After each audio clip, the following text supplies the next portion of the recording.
বিসমিল্লাহির রহমানির রহিম। আসসালামু আলাইকুম রহমতুল্লাহ বারাকাতুহ।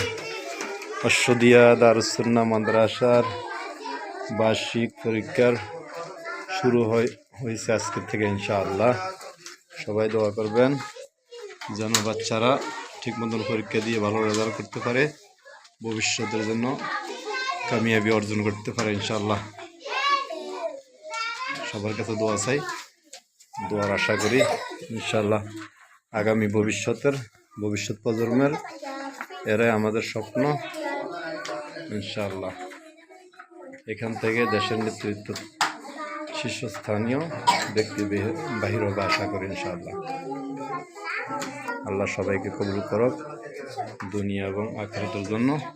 এর সাথে আমরা সকলে যারা জড়িত আছি, ইয়া রাসূলুল্লাহ যেন আমরা আখিরাতে জান্নাতুল ফেরদাউস নসিব হয় আমাদের, এবং অন্যান্যরা আগে আসবেন সদকা জারিয়ার মধ্যে শরীক থাকার জন্য। সবাইকে আহ্বান জানাচ্ছি ইনশাআল্লাহ। আল্লাহ সকলকে কবুল করেন, আমিন। আসসালামু আলাইকুম রহমতুল্লাহ।